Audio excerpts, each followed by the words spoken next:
guys, so let's start with CMA final paper 90 cost audit. So before starting, let's first understand cost audit होता क्या है. As per section 148 of Companies Act 2013, cost audit means cost records का जब audit होता है और ये audit जब CMA in practice, that is cost accountant in practice, जब cost records का audit करता है, that is known as cost audit. Now here we have to understand ये cost record ये applicable किसको है. There are in costing there are two sectors, type A, type B. Type A is regulated sector and type B is not regulated sector. Okay, तो ये दोनों sector. Now if aggregate turnover of any company is minimum 35 crores, okay, 35 crore से ज़्यादा है या 35 करोड़ है तो आपको कॉस्ट रिकॉर्ड मेंटेन करना पड़ेगा. नाउ लेट्स अंडरस्टैंड कि कॉस्ट ऑडिट किसको एप्लीकेबल है. तो as I say there are two sector, type A that is regulated sector and type B not regulated unregulated sector. So ये रेगुलेटेड सेक्टर है, उसमें कौन से सेक्टर आते हैं. First is power, second is petroleum, third is drugs, fourth is telecommunication, fifth is sugar and sixth is fertilizer. So this 6 sectors comes under regulated sector. Let's recap again. So regulated sector में कौन सा आता है. First is power, second is petroleum, third is telecommunication, sugar, fertilizer and drugs. So ये 6 sectors are regulated and the rest all are unregulated. So now we were talking about applicable of cost audit. So ये जो regulated sectors है, ये 6 categories जो हमने पहले पढ़ी, तो इनका individual turnover, individual product का turnover अगर regulated sector का 25 करोड़ से ज़्यादा है तो this company have to do the cost audit. और aggregate turnover अगर 35 करोड़ से ज़्यादा है that company has to compulsorily do cost audit. Okay, so type A regulated sector, aggregate turnover if exceeds 35 crore then that company have to do cost audit, and individual turnover of a product if exceed 25 crores then also the company have to do cost audit. Understood?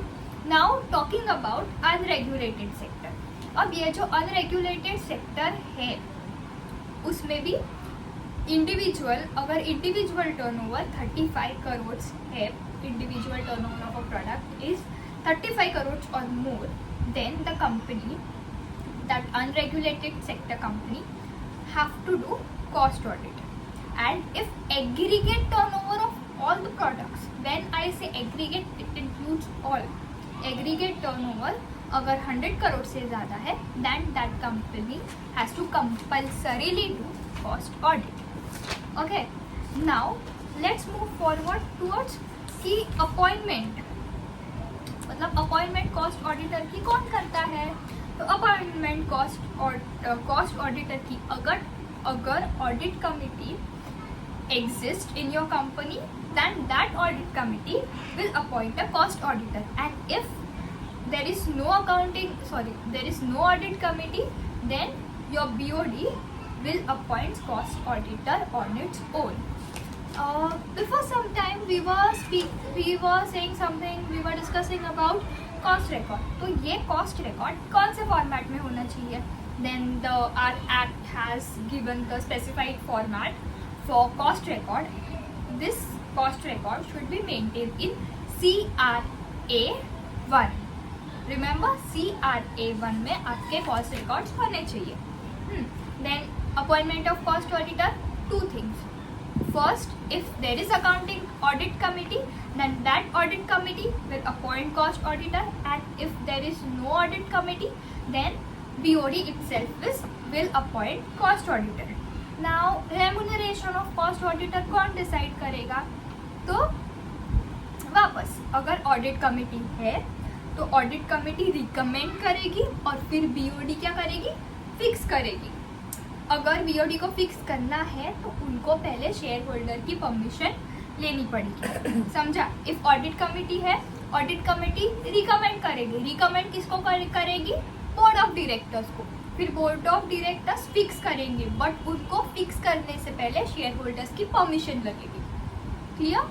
Then if audit committee है ही नहीं, audit committee है ही नहीं तो BOD will fix and take, मतलब fix करेगी, but उससे पहले शेयर होल्डर्स का अप्रूवल लेना चाहिए, उसके बाद ही फिक्स करेगी। Okay, cost auditor. तो कॉस्ट ऑडिटर कब तक अपॉइंट होना चाहिए? From the commencement, 180 days from the commencement of financial years, the cost auditor should be appointed. आपका फाइनेंशियल ईयर स्टार्ट हुआ, तो फाइनेंशियल ईयर स्टार्ट हुआ, उसके 180 days के अंदर आपका कॉस्ट ऑडिटर अपॉइंट होना चाहिए।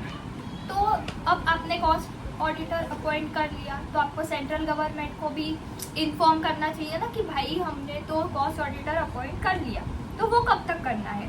तो आपको सेंट्रल गवर्नमेंट को इन्फॉर्म करना है इन CRA 2, that is with in 30 days of appointment और 180 days of commencement of financial year, which ever is earlier.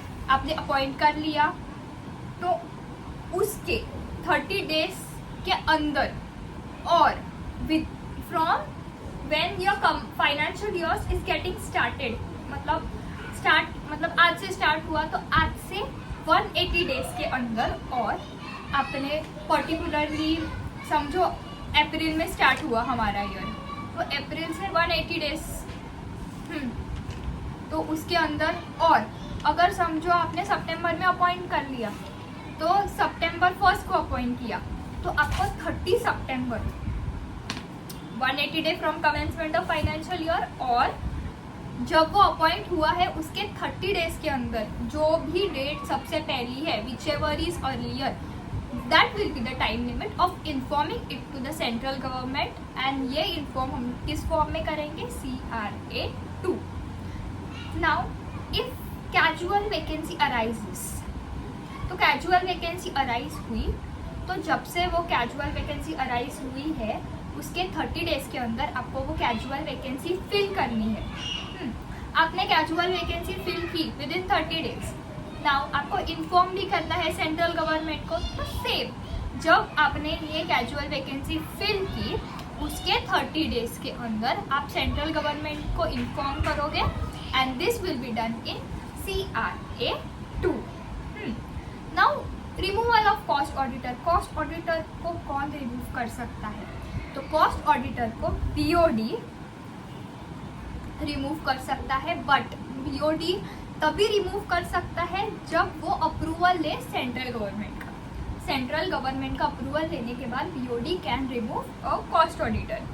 Then qualifications, powers, duties of cost auditor, same like हमारा company का auditor जो होता है, he should be independent, then उसका कोई भी financial relation नहीं होना चाहिए, बराबर। Then he should be and do all the things with due diligence, same like company auditor.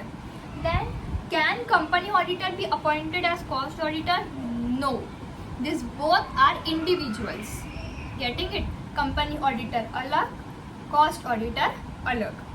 Can internal auditor be appointed as cost auditor? No, दोनों individual. Internal auditor employ भी बन सकता है या बाहर का वही पर्सन भी बन सकता है। Sometimes internal audit is compulsory, sometimes it is voluntary, but ये कॉस्ट ऑडिट जो है आपको वॉलेंटरीली नहीं, आपको एक कंपल्शन है, तो आप ऐसे ही इंटरनल ऑडिटर को नहीं बिठा सकते। Getting it? Then time limit of completion of cost audit. तो कॉस्ट ऑडिट कब तक खत्म होना चाहिए? Cost audit shall be completed within 180 days from the end of financial year.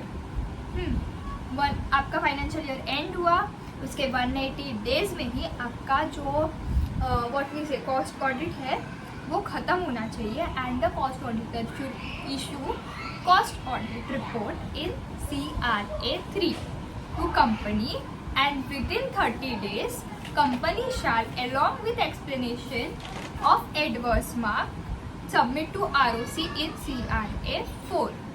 मतलब ऑडिटर क्या करेगा, हमारा फाइनेंशियल ईयर एंड हुआ उसके 180 डेज में ही अपना कॉस्ट ऑडिट रिपोर्ट प्रेजेंट करेगा CRA3 में, वो कंपनी को देगा और फिर कंपनी जैसे ही उसको रिपोर्ट मिलता है उसके 30 डेज के अंदर CRA4 में वो रिपोर्ट किसको देगा, ROC को देगा। और अगर रिपोर्ट में कोई भी एडवर्स रिमार्क्स आए हैं तो उसका एक्सप्लेनेशन भी वो ROC को देगा in CRA4। Okay, then exemption from cost audit. देखो एग्जम्पशन है वो कॉस्ट ऑडिट से है, कॉस्ट रिकॉर्ड से नहीं। तो क्या था हमारा मतलब कॉस्ट रिकॉर्ड आपको कब एप्लीकेबल होता है, so let's remember it. Type A type B दोनों को भी सेम है। अगर आपका minimum turnover, minimum aggregate turnover 35 crore से ज़्यादा है then you have to compulsorily maintain cost record. So अभी हम लोग जो पढ़ेंगे that is exemption from cost audit.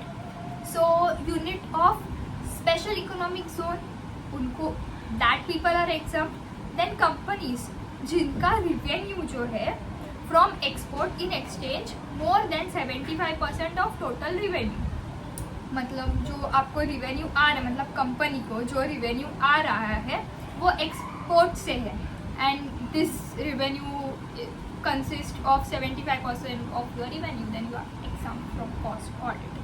Then unit of captive consumption, ये सबको this 3 categories, unit of SEZ, 75% of revenue is from export and capitative consumption, ये तीनों को this 3 people are exempt from cost audit and not from cost record. We are done.